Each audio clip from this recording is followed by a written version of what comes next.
We're probably raising the damn thing next to spuds and milk. Welcome to episode 8 of The Idiot's Odyssey. I'm Eoin Murphy. I'm Fergal O'Connor. This week, Fox have finally gotten their teeth into Neil Blomkamp as he announces he's working on the next Alien film. Ryan Reynolds has hired a former space prostitute to play his love interest in Deadpool. And Sony won't be playing with fire as Rooney Mara says a girl with a dragon tattoo sequel is unlikely. Plus, we go into why the new Ghostbusters film might have a little something in common with The Walking Dead. And now I talk about Michael Mann going into the world of cyber-terrorism for Blackhat. All these stories and more. Okay, first off, we have good news. Last week we announced that Neil Blomkamp had some pretty sweet ideas about Alien, the next Alien film. Yeah, but we didn't know if he wanted to get into bed with them. That's what he basically said in an interview he had. It's like Fox are kind of big and scary and mean and a bit dominant in bed, and Neil Blomkamp's more of like a sensitive artistic type. So it's kind of natural that he was a bit worried about going all the way with them. I was thinking they were riddled with something, but that's not. That too. Basically, Fox has a whole bunch of problems as a creative partner. But unfortunately, Neil Blomkamp's put all that aside, and the dude who directed District 9 and Elysium. And Chappie, whenever that shows up, is going to be directing the next Alien film. But not necessarily the next film that will be in the Alien universe. Yeah, because apparently this thing is going to be set years after Prometheus 2. And also it's going to be out after Prometheus 2, yeah. Which makes sense if you're setting it after Prometheus 2. Well, also, Prometheus 2 probably is well into its writing stage. And I'm not entirely sure if... I know Neil Blomkamp has some ideas, but has he actually got a script or something, or what? I don't know if he has a script, but he has some really cool concepts, apparently. I mean, he talked like... There were certain pieces of art that hinted at that he had a story direction for this thing. Yeah, absolutely. That's... Yeah, so I mean... like the concept art and his overall kind of manner in the interview that we read. Yeah. Yeah, very much so. Plus, there's a difference between having a concept for something and like having to figure out all the nuts and bolts of the story. Because I mean, once you've watched a few films, a lot of the stuff is like autopilot. Not necessarily you have to put in original parts into all the places, but a lot of the parts are doing the same thing structurally. So the concept is like kind of a central core to fit the story around. Exactly, yeah. And the thing is, sometimes a story can have a great concept, and it can just fall apart because this is completely ridiculous. Prometheus is a perfect example of this. Yeah, I actually like Prometheus more than most, but largely just I did like Prometheus, but comparing Prometheus to what we were promised, Prometheus broke my faith in trailers, man. Yeah. I can't trust trailers anymore because Prometheus' trailer was unbloody real, and then Prometheus came out and it was good. It was above average, but that was it. Yeah, looked good, was ridiculous. I mean, there was just some completely stupid bloody decisions made by the characters throughout the damn film. Yeah, stupid. Just completely... What? Yeah, stupid is definitely the operative word there. It's like... I mean, she had basically a C-section, right? This massive, a C-section that wasn't built for an actual C-section, and then she just walked off. She shouldn't have been able to bloody... carry herself, like. Well, I guess that was a really good med pod. No, I think that wasn't even the most stupid thing about it. That's the thing, yeah. Yeah, let's run away from the skyscraper high thing that is. Let's just run straight away from the skyscraper. I think you can even get away. I think you can even get away from that because you can always say during their moment of panic. But there was just other things throughout it, the other guy, the cheap man's Tom Hardy or whatever his name is. Who are we talking about? We're not talking about Michael Fassbender, because if you are dissing Michael Fassbender, we are going to have words, mister. The male human lead. Are you talking about Logan Marshall Green? Yeah, that's the dude. But, as in he looks like Tom Hardy, but he's not. Yeah, I think, to be fair, he's not awful, it's just... No, he's not awful, but he is the cheap man's Tom Hardy. Yeah, but I mean... to be fair, if you were going to hire Tom Hardy for that role, you can't put Tom Hardy's in every role. That's true. Yeah, but that being said, the way the script was done just made everyone look like worse actors than they were, with the exception of Michael Fassbender, because they gave him something interesting to do. That's the thing. Fassbender probably had the most interesting role, and I think he was probably the saving grace of that film. Yeah. But getting back on it, I'm very interested to see what Neil Blomkamp can do with that universe. Definitely. And of course, it'll be produced as well by Ridley Scott's production company. Yeah, so as long as they can keep Ridley Scott away from it, I'm all for that. Exactly, yeah. Okay, moving on from characters that kind of acted stupid and outlandish ways to a comic book film, we have the X-Men spin-off Deadpool is after casting Marina Baccarin as the female lead. Yeah. She'll be starring opposite Ryan Reynolds, who is obviously playing the titular Deadpool, and hopefully they're going to treat that character with more respect this time. But Marina Baccarin, who is going to be playing his love interest, which is great because Marina Baccarin's awesome. Yes, fantastic. Yeah, I mean, do you want to explain what your reference was at the start? Yeah, she played a space prostitute in Firefly. It's a surprisingly literal reference, but I mean, she was the kind of she was sort of the apex of the idea of the hooker with a heart of gold.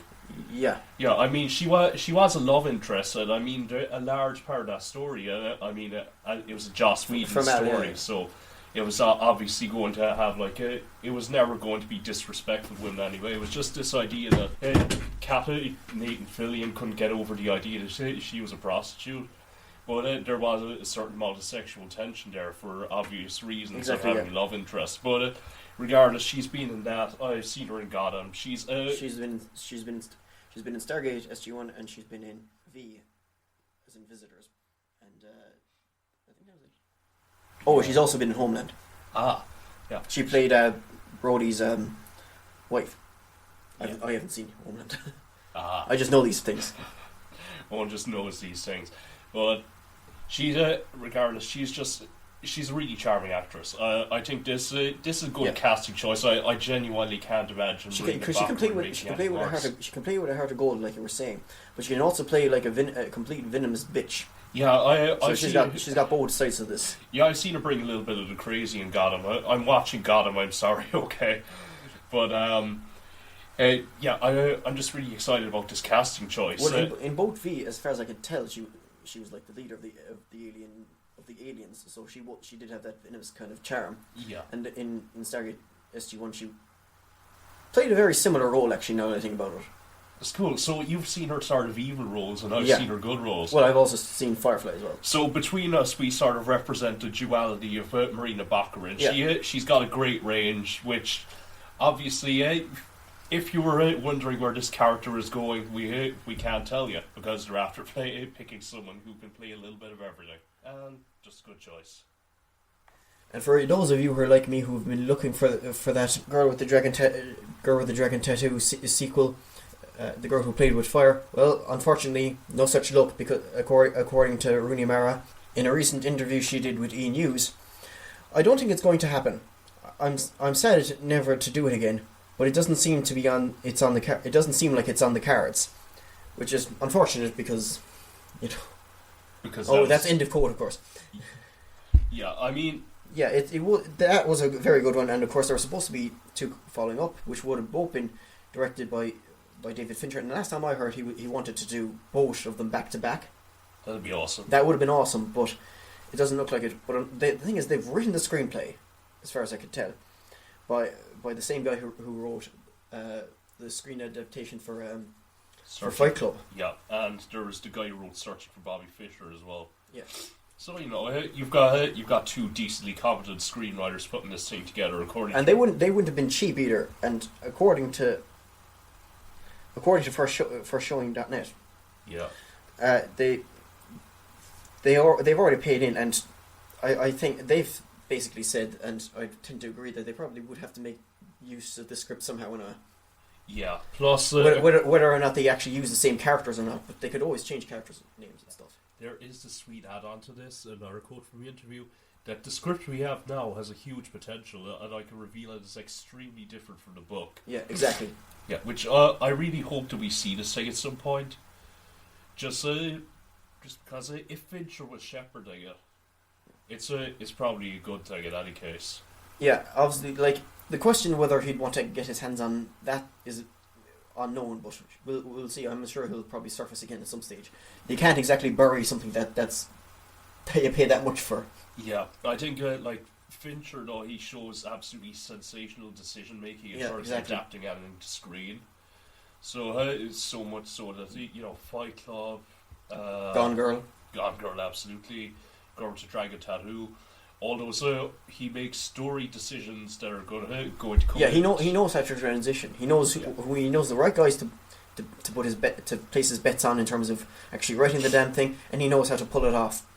Yeah, it's like I talk a lot about David Fincher as a masterful technical director, but behind the scenes, rather, he really knows how to put a story together he knows how to in an original way, but a compelling way. Yeah, he knows how to pull those strings together fantastically. Yeah, maybe a part of the reason that this may not be going ahead, and it's looking really doubtful that it's going to happen, is that because Amy Pascal was apparently a big supporter of this, and of course she's out now.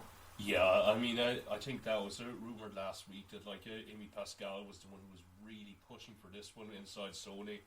And now that we have no Amy Pascal, it looks like we might have no Girl with a Dragon Tattoo sequel. Yeah, and I suppose that's one of so far it's the only negative I can see about this. Because if you like Spider-Man, this is good. It's still good news.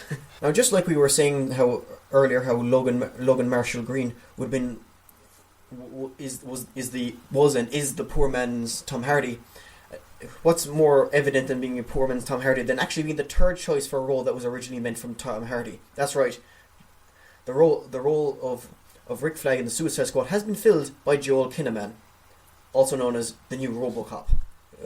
Well, to be fair, it's not like he was the third choice from pulling in some absolutely horrible actor, because the second choice was Jake Gyllenhaal. Yeah, that's true, I suppose. And if there was going to be a fight if you insult Jake Gyllenhaal on this podcast as well. No one's insulting Jake Gyllenhaal. Yeah. Just leave Jake Gyllenhaal alone. Okay. But Joel Kinnaman is going to be is joining the DC universe. Yeah, this dude. Okay, I defended him a tiny bit, but that was just defending Jake Gyllenhaal.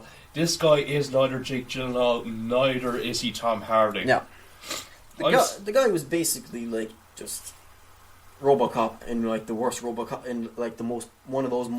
Almost the definition proof of like, no, don't do remakes. They're not always a good idea. Yeah, but to be fair, don't get me wrong. They're still worse remakes, but still, it didn't improve on it. It was just like, this is what's the point? That particular remake was directed by Jose Padilla, and he was the guy who directed Elite Squad 1 and 2, and Elite Squad 2 was fantastic. They're these Brazilian cop films. But the point that I'm trying to make was that he said the studio completely fucked him on that one. Yeah. Plus, Kinnaman was doing a lot of CGI and green screen work and costumes, so that might not be the best showcase of his abilities. Yeah, that's a fair point actually then. But that being said, he is going to have to do a lot of work in this one to prove that he can take up the mantle left by the two other dudes. It's not like the thing is that this is basically it is a relative ensemble cast, right? But there's always going to be people who are emphasised more, and the leader, Rick Flag, will be emphasised a bit more. Exactly. This is a big deal, hanging the whole film around Jake Kinnaman's shoulders. I don't know how much they're going to hang it. I mean, they'll probably... I have no idea, to be honest. Yeah, it's... I'd assume... Although, what's an interesting side point, right? And because this is something that I heard somewhere, and I didn't really put it down as anything. But apparently Jared Leto is trying to slowly gain a little bit of weight so he can play the Joker. I have no idea what to make of this, because the Joker's not supposed to be a big guy. Is he? Well, the Joker could be whatever you want him to be. I suppose you're right. And just because he's not supposed to be a big guy, I think Jared Leto could play an interesting Joker. Well, I suppose the fact that he lost a ridiculous amount of weight for his previous role in Dallas Buyers Club and other roles. So, yeah, that's fair, I suppose. Yeah, it's like, because I can really imagine, I think this is because I'm moving on to video games for a moment, but if you've ever seen the Joker in Arkham City and Arkham Asylum, yeah, that was a fantastic Joker, and he was kind of a tall, lanky dude. Yeah. And it really enhances the one, he's not a physical match for Batman, but exactly. Two, it makes for an interesting image. I can see Jared Leto physically at least playing a good Joker. Yeah, that's what I was saying. Yeah. I don't know if he needs to. He doesn't need to go massive on it. But that was a nice little tangent there. But moving back on. Yeah. Back to the front. So, what's the next story about? Shaft. You're goddamn right it is. New Line Cinema is rebooting Shaft again. There has been very little announced, but it is being produced by the guy who's producing David O. Russell's current effort Joy, which went into production this week, by the way. In Massachusetts. Which is a good sign. If you're being given a David O. Russell film, they trust you to have a certain amount of responsibility. Yeah, that's a bit of a weird one, though, from our David O. Russell film to Shaft. Yeah, but that's our traditional view of Shaft. I'm like, maybe they're going for a slightly less weird, exploitative kind of version of the film, because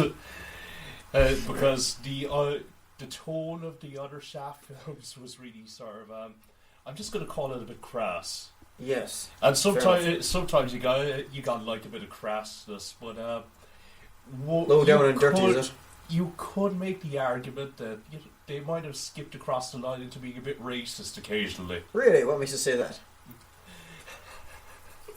I haven't Never seen Shaft in a long rhetorical time question. I don't think I can back that. I don't think I can back that up with concrete examples, but tonally they were a bit odd. And I haven't seen the reboot, so I can't comment on that. That was the one starring Samuel L. Jackson, wasn't it? Yeah. But right now we have a reboot of a reboot. I'm not going to... Effectively, the third coming of Shaft. Which I'm not going to complain about the reboot of a reboot thing, because at this point, this is just Sounds the like way that... Yeah. This is just the way that Hollywood does things. There's no cast, there's nothing announced. The only thing that's been announced is the company and the actual producer. Yeah, so despite the fact that Hollywood is digging recycled goods out of their recycled bin again, I think we've all gotten past the point where we're upset about this. It's a part of life now, and it all depends on the treatment of the material. I mean, keep in mind, Spider-Man is also being rebooted for a third time. Yeah, exactly. It's or like, some kind of half-assed review. I don't know what's going on, to be honest. Nobody knows. I don't think Sony even knows at this point. Yeah. And a bit of casting news this week. Nicolas Cage and Timothy Olyphant are after joining Oliver Stone's film about Edward Snowden called originally Snowden. Cage will be playing the role of a former US intelligence officer in the thriller. And Olyphant will be playing a CIA agent who befriended Snowden after Snowden released all the classified information. Oh, that's interesting. So Olyphant will be playing a CIA agent. Yeah. Let's see, Joseph Gordon-Levitt's going to be playing Edward Snowden. Mm-hmm. Got Shailene Woodley, Melissa Leo, Zachary Quinto, Tom Wilkinson, Rhys Evans, Jodie Richardson, and Oliphant now. So, this cast is unbelievable. I don't really trust Oliver Stone with anything anymore, but he's got a hell of a lot of good actors. Wait, what did he do to you? I mean, out of the way. Well, what's not what he did to me, is what he did to JFK and Alexander the Great. Oh, God, did he get his hands on Alexander the Great, was it? Yeah. He's been a busy boy at like taking history and then rewriting it in a sort of ham-fisted way. I mean, it does show a certain amount of confidence in the script as well that all these actors are after signing up for it. That's true. Yeah. I'm trying really hard to be positive about this thing, man, but Oliver Stone is. Well, it's got a good story, and it's right in the public mindset right now. So, yeah. Plus, the thing is the actual Snowden debacle over? I don't know. I don't know. Well, because the dude's still alive, when will it be over? I mean, he did get temporary asylum. Yeah. So I mean, who knows? Maybe Russia will use him as a bargaining chip at some point, and he'll end up in Guantanamo. So what you're saying is this could have a sequel to it. Yeah, it'll be a really dark sequel if it ever does. But I don't know. It's another case of like Hollywood are getting closer and closer to the bone in terms of taking real life events. Yeah, and then that's just true. Immediately making a film about them, and this is a film that. The documentary about the event, Citizen 4, just won an Oscar. Yes, that's true. Yeah, so it's more to be fresh in the public's mind. It's really fresh in Hollywood's mind as well. So you're saying this will be a class of a play for Oscar glory? I don't know about that. I'm just saying it's like they know that the story has a lot of potential within the medium. I say when we see the release date, then we can talk about it. Yeah. Well, moving on anyway. You saw X-Men: Days of Future Past, right? I saw that film. Yeah, and possibly disputably one of the best scenes, and possibly one of the most favoured scene was probably the Quicksilver's escape attempt in from the Pentagon in it. Yeah. The slow motion one I'm talking about, and of course, apparently that could have been very, very different, because originally the Matthew Vaughn version, as in the script originally written by him, had he actually directed it, as he was originally going to, would have actually featured Juggernaut as the man that they relied upon for the escape attempt of Magneto. It would have involved him jumping out of a plane or helicopter. I think it was a plane, and just plowing straight down through. Yeah. I think we just got the right one when we got Quicksilver in it. Definitely, yeah. And the good news is, X-Men Apocalypse may actually feature a similar scene.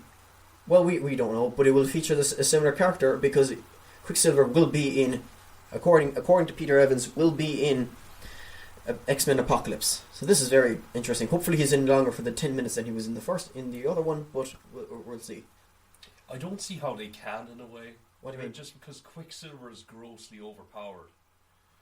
It's like, yeah, as in like he can slow down time to an he can effectively slow down time to a ridiculous degree. Yeah, it's like I read in a script writing book once about the Roger Rabbit problem, where if you show in one scene that Roger Rabbit can fold himself up so that he can slide under a door, now you have to think in every scene that you write, why isn't he doing that right now? Exactly.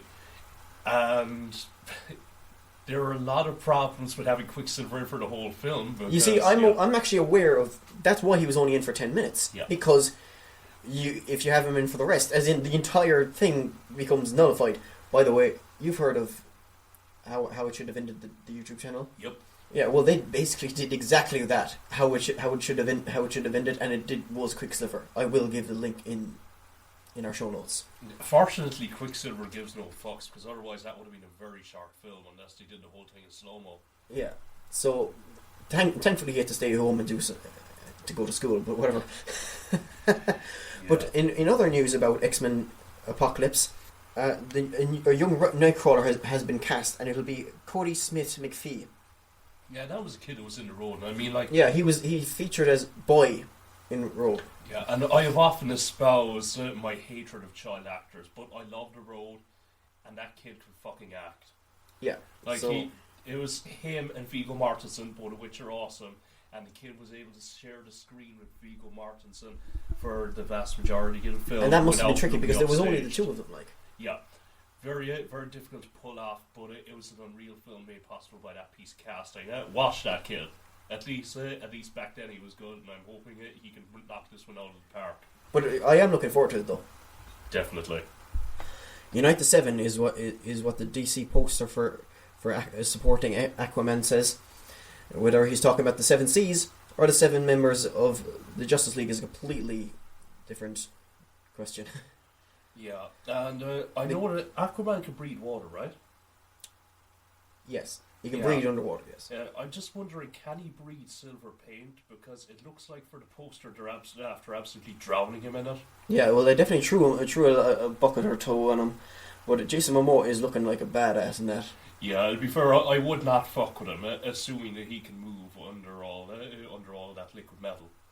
Yeah, you see, he can definitely bring a serious degree of badass to it. Like he was the definition of a badass as a Khal Drogo in Game of Thrones. He was in Stargate Atlantis, and he was pretty badass there. And he actually was also in the Coen remake, and I didn't see it, but it was shite apparently. Yeah, I think just to give an idea of people who haven't seen Jason Momoa. Oh, don't worry, the photo will be in the show notes. Just to give you an idea of how tough this guy is.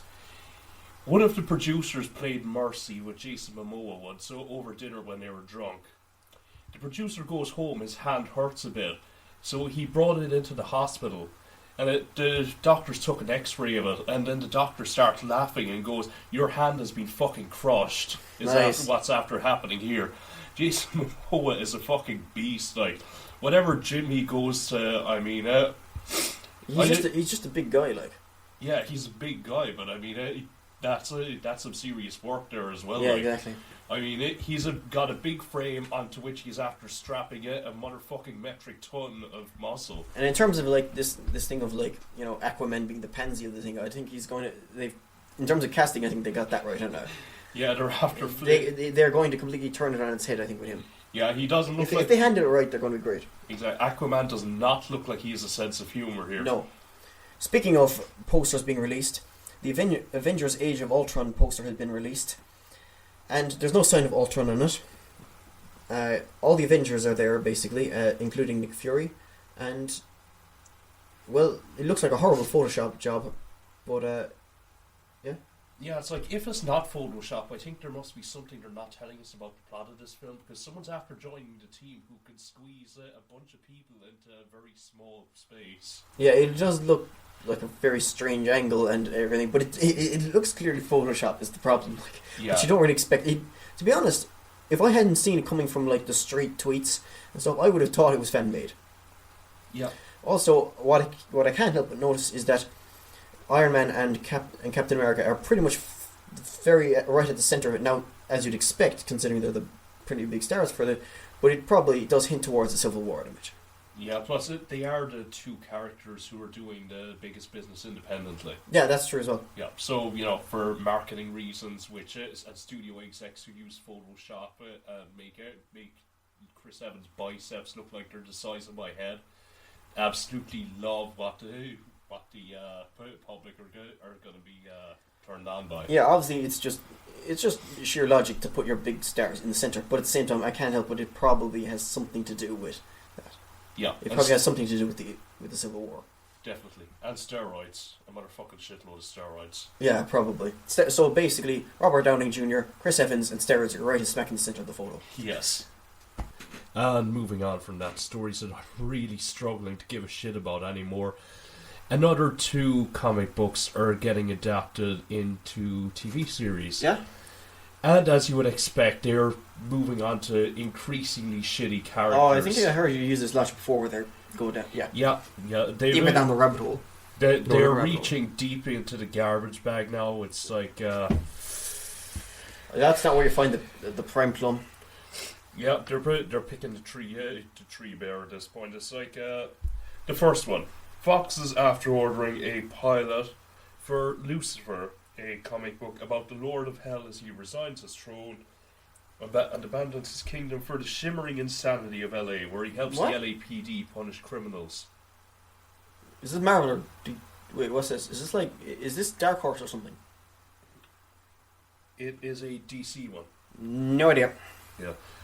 This is worrying, because when the two of us haven't heard of a comic book, we are looking at some really niche... That actually kind of sounds like something like Hellboy or something. Vaguely like. Yeah, but Hellboy is, it's probably tied up in some other studio. No, I mean, yeah. I know, but it sounds very strange. Yeah. Plus, the team behind this they're not exactly inspiring confidence. There's Jonathan Littman. Haven't heard of him, no idea. I'm not worried about him, he's just a random dude. Then we move on to Jerry Bruckheimer, the Dark Lord of Mediocre Films, and Len Wiseman, the crown king of the throne of bad action films. Right, what's he done? This is a dude who directed Underworld. Oh, okay. Yeah.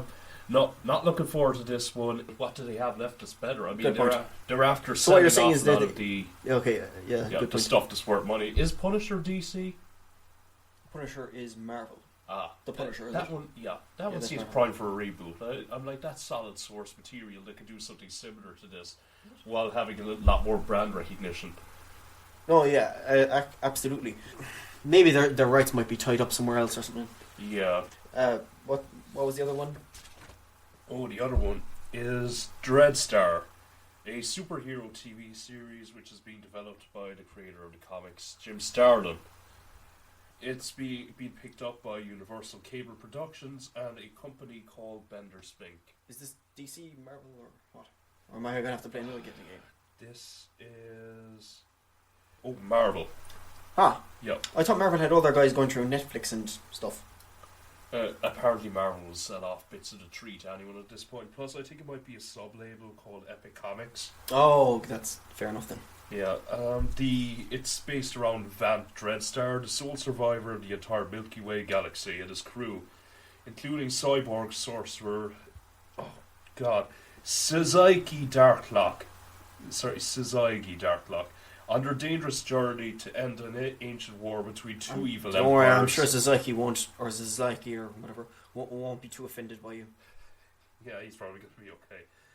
They were trying to end the war between two evil empires, the Church of Instrumentality run by Lord Papal, real subtle there boys, and the monarchy led by King Gregzor. Yay. Okay. I'm done. Can't give a shit. No shit's given. I'm down in the bottom of the septic tank. Yeah, dropping the mic, walking away. Onto the next story. Moving on to news that I really do give a shit about. Stars is Ash vs. Evil Dead. Stars being the production company, and Ash vs. Evil Dead being the TV series. Stars is also the channel it'll probably be shown on, I suppose. It's after casting Bruce Campbell's co-star in the series. The leading lady will be girlfriends and Sleepy Hollow's Jill Marie Jones. She will play a disgraced former state trooper, or rather disgraced state trooper. Apparently they've left her on the force. Amanda Fisher, who will set out to find Ash and prove his responsibility for the crime. But as she soon learns, he and his cohorts may be mankind's only hope against the plague of evil dead. Lovely. Yeah. So a little bit of plot details in there. Which, well, we did actually mention this, in our first episode. Yeah.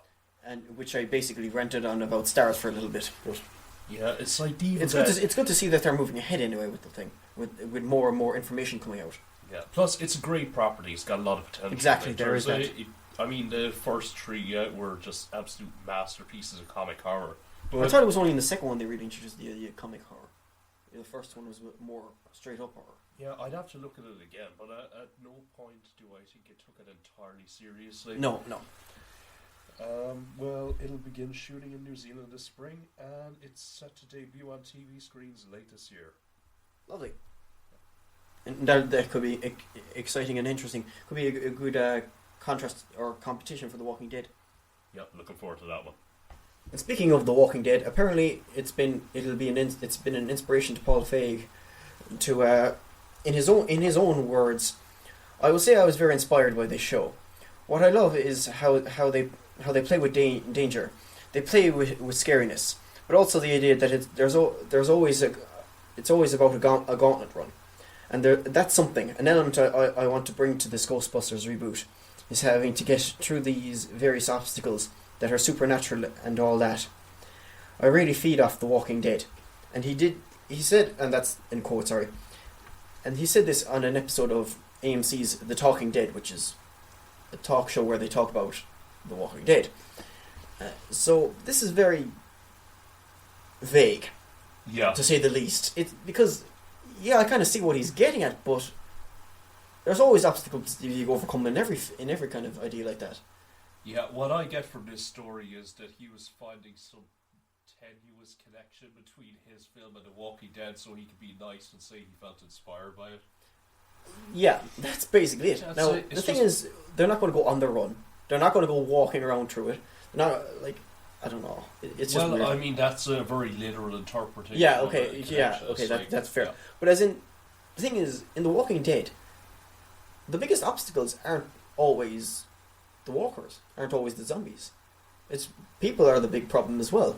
So I suppose he could take that kind of idea, Yeah, but in that ghosts aren't always going to be your biggest problem. It could be people. Yeah, but at that point he's more identifying a commonality between the two properties. I mean, even in the original Ghostbusters, the city shut them down at one point, I think. Yeah. So there was always that human element there. It wasn't just them goofing around with the proton packs. Sure. Yeah. Wait, plasma protopacks? I can't remember. Proton is different. Okay. I'm sorry, nerds, I failed you. In sitcom news, it's been announced that Graham Lennon, the writer of Father Ted, the IT Crowd, and bits and pieces of Black Books, will be writing a science fiction sitcom based on a crew in a space station orbiting Earth. He's also writing this with, and he will be starring Adam Paxton, who starred in, or who has had bit parts in Stardust and Hot Fuzz. So this is interesting anyway, because I love this guy's writing. Yeah, it's like going back to sitcoms. It does seem like the IT Crowd was very sort of contained within that office. Yeah. Yeah. And then Father Ted, a lot of The the thing action took place indoors. And yeah, it's self-contained, but at the same time, it's also a hell of a lot cheaper, I'd imagine, to actually produce it. Yes. And even though it is a sci-fi conceit, it does seem right up his alley in terms of it's sort of the ultimate bottle episode, except it's a bottle series where everyone is trapped within the same set of walls for most of it. And, there are ways within the script to get around that as well and maybe explore different visitors. That's a big thing about it, is that really, I suppose, the saving grace for definitely Father Ted and the IT Crowd to an extent was the guest stars. Yeah. And of course, Father Ted is on repeated viewings is still hilarious. Yeah, Father Ted is his masterwork, man. Of course, we're bound to say that, aren't we, being Irish? Yeah, I would say that. We're probably raising the damn thing next to spuds and milk. Yeah. Moving on from stereotypical Irish stuff, the Settlers of Catan movie and TV project has been picked up. It's being produced by Gail Katz, whose producing credits include Air Force One and The Perfect Storm. I liked Air Force One. They're not exactly a massive indicator of quality, but it's a solid film. Yeah. Solid action film, yeah. Yeah, it's like Settlers of Catan is sort of to actual geek board game culture what Cards of Humanity is to the larger culture as a whole. In that it's one of those party games that gets pulled out when people who actually like board games want to play something, Weird. I mean, it's just we described something. Okay, go on. It's just it's got that same amount of penetration within that group as Cards Against Humanity has within people of a certain age as a whole. Oh, I see what you mean. Yeah. Well, the idea of the board game is just that there are a whole bunch of settlers on an island, and everyone's vying for control of the island, which seems about as vague as you could possibly make it. So, Magic the Gathering actually recently got picked up as a movie project. Oh, that'd be a tricky one. The thing is that they're really going... they're like stripping the bones of the geek culture right now. Plus, I know with Magic, the dudes behind it are working very closely with the producers to make sure that they don't fuck it up. Yeah, because Magic as a film property would be actually have a massive inbuilt audience. Oh, yeah. Magic does have something interesting in that their lead designer is a former writer on Roseanne. Yeah. Oh, that's so interesting. Dude does know a little something about telling stories. He's actually a really good writer, but just a blogger. But the point being that geek culture is getting everything taken out right now. It's like they're taking our comic books, they're taking our board games, but who gives a crap? It's not like it doesn't stay within the same thing. It's just exactly. being shared to a greater audience. It's like people really freak out over this, but I think it's okay. I don't feel like it diminishes the property as a whole if Hollywood makes a shitty film about it. Yeah, that's completely true. Yeah, it hurts. I think it hurts the property publicly, but as long as it doesn't affect the product itself, whatever. Yeah, I don't care. J.J. Abrams' next production stint will be producing, along with Stephen King, 11/22/63, which will star James Franco, and I hope to God that they change the damn title, because that's not a very catchy title. Although it does tell you a lot about what it's supposed to be about, in which basically some guy is going to try and go back in time and save JFK's life. Yeah, it's based on a book that came out, I think, three or 4 years ago. Yeah, It was a best-selling novel by Stephen King. Yeah, I'm We'll see what happens. disappointed in this, just because I feel like I've been waiting for years for the TV series about a guy who goes back in time to kill baby Hitler, and this is what they give me. I don't think the baby Hitler story is coming yet. But this has potential now. It's got 9 episodes in it. I think it's probably just his first season on Hulu, or whatever you want to call that. So we'll see anyway. Yeah, we'll see how this one rolls out. I mean, so 9 episodes. We'll see what they could do something great, or they could do something terrible. But I think they got the right cast and the right writer. You know? Yeah, like we said about a lot of things tonight, it's material with potential. Exactly. It's now up to the producers and the people working on this to not fuck this up. Yeah.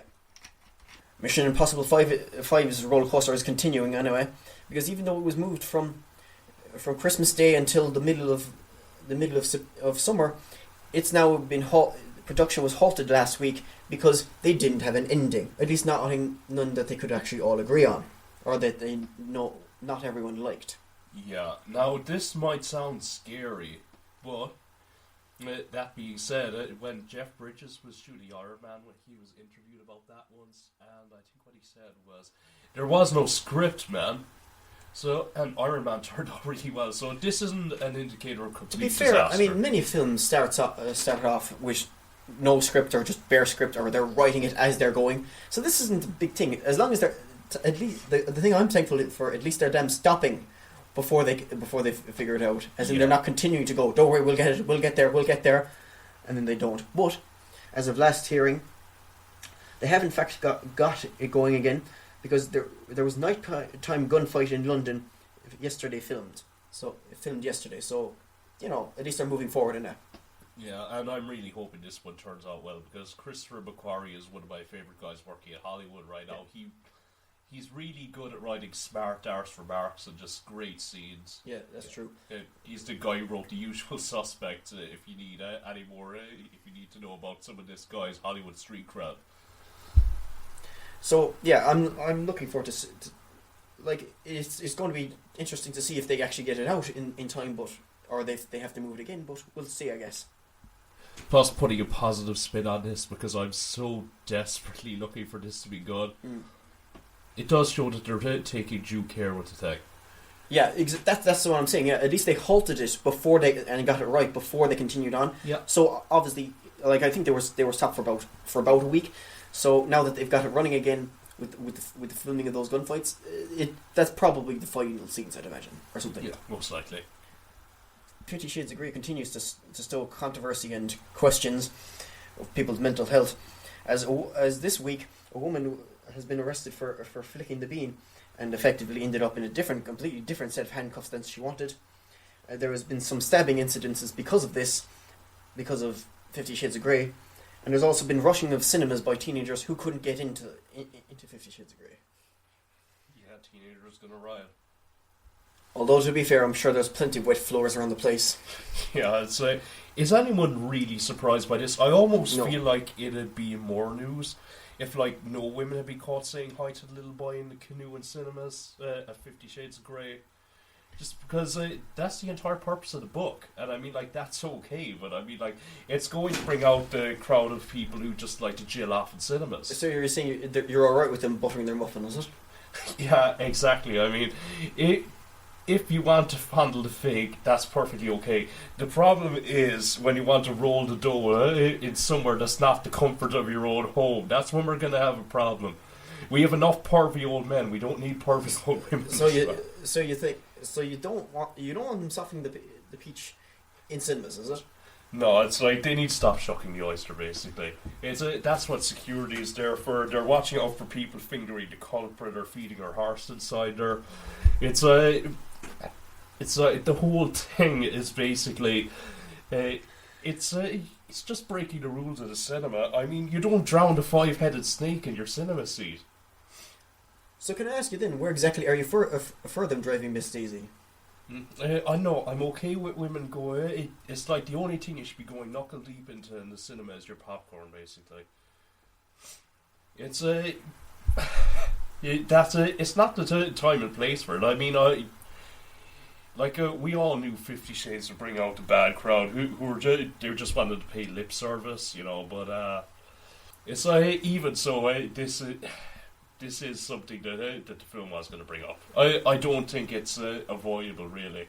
I mean, we've had plenty of dudes doing the same thing, and it's just it helps us weed out the bad muffins who are going to be caressing the crease inside the cinema. But moving on to the person who started this wave of female masturbation in cinemas, E.L. James, the author of 50 Shades of Grey, is demanding control over the script of the next 50 Shades film, according to Variety. E.L. James cannot write. I mean, we read out a section of the absolute dog shit she is spewing out of her pen on this podcast before. I'll put the link somewhere. I have been kind to 50 Shades of Grey, okay? I've given it a chance because I knew that even though it was most likely going to be dog shit, because the studio was just finding an audience and exploiting them, and there's nothing wrong with that. It's the same thing they do when they make Michael Bay films, or when they make a comic book film, a bad comic book film. It's any of that, but there is a chance for it to be good. I mean, this could have been the Guardians of the Galaxy of films that women masturbate to. But, right. Yeah, there was always that chance. Now we know that the reviews are coming back great. But if E.L. James writes this, having read what limited amounts of her output that I have, this is going to be a massive clusterfuck. And not in a good way? Not in a good way. I kind of, in a strange way, I look forward to it. You look forward. It's like you can't tear your eyes away from a car crash. Yeah, it's like you can't take your eye away from a train wreck where the train crashes just as it's going into the tunnel. Oh, that's smooth. Yeah. Well, I finally got around to watching the Michael Mann directed cyber thriller, whatever you want to call it. That was Blackhat, and which starred Chris Helmsworth as a former hacker, and who is now spending his time in jail, and Viola Davis as, I think, higher up in the FBI. Okay. It was good. It was all right. Okay, fine, it was right. The thing is that there was like a few good action scenes, and there was a few clever moments, but there wasn't anything special in it. And to be honest, I was a bit disappointed because I just didn't have that great buzz. It was just very by the numbers kind of thing, Yeah, by the numbers is kind of the last thing you expect in a Michael Mann film, right? I mean, there were some fine action scenes. Don't get me wrong, but it's just like typing is not a sexy thing. You know what I mean? Computer code was never going to be a sexy thing there. Yeah, the one time that they've ever made typing exciting, if I remember right, is in Swordfish. I haven't seen that, to be honest. There's this one scene where he's asked to hack a system while Halle Berry's giving him a blowjob, and he's on a timer. Well, that'll make anything sexy. Yeah. But the thing is that not only is like the final after the scene when it's teetering off, it has no kind of ending. It's just like, oh well, that's that. He's dead. Let's continue on. As in it's just like after this fight scene, after the final gunfight, there's just nothing. That sounds a lot like Taken 2, which is one of my they don't wrap it up, is what I'm saying. Yeah, their action films are significantly worse, but Taken 2, it's one of my least favorites just because of how fucking much it disappointed me compared to Taken 1. And it sounds like a lot of the same, where the film might be below average, but compared to your expectations, with Michael Mann being behind the camera, it's it sounds like a pretty painful experience. The thing is that the fact that Michael Mann was doing it, you could tell because there was points that were very good, but the thing is there wasn't even that much action in it. Yeah. I mean, it was a lot of it was just like not. It was like trying to get to that point where there would be action, and the points that strung between it were just. Yeah, and that's the thing. I mean, Michael Mann, he did Collateral and Heat. And I mean, those films, they're very quiet on the action front. Yeah. They will step it up occasionally, but a lot of it's to sort of the introspection and the kind of philosophizing and the interplay between characters. The thing is that one of the big aspects is that the characters just I didn't care about them to be honest. And I think one of the few saving graces of this film, besides the two action scenes that I mentioned it to you earlier, and I won't be mentioning it on air because I don't want to spoil it too much. And outside of that, there was also I think she was the saving grace in that Viola Davis was very, very good in this role. Nice and one. that's pretty much it. Yeah. Just moving back to not caring about characters, where do you think the root of that came from? I don't know. They felt very one-dimensional. There wasn't enough going with them, and to be fair, it was because mostly it was focused on Chris Hemsworth's character and Viola Davis, and that was pretty much it. Yeah. So overall, I'd say probably about maybe a 6 out of 10, and that's being generous. Yeah, which a 6 out of 10 for Michael Mann film. It's like, this is the horse in Michael Mann's stable that you will take out back and shoot. Yeah, it's definitely one of his lower qualities. And well, I guess that's that. This has been the Idiot's Odyssey episode 8. You're goddamn right. I've been Owen Murphy. You can find me on Twitter at OwenM1990. I'm Fergal O'Connor. You can find me on Twitter at Interswabber. And you can also find the Idiot's Odyssey on Twitter and Facebook at Idiot's Odyssey. And you can find us on our website, idiotsodyssey.com, or you can email us, idiotsodysseypodcast@gmail.com. So let us know what you thought of all of our new stories and what you thought of Blackhat. Did you think it was disappointing, or did it have some saving grace that I completely missed?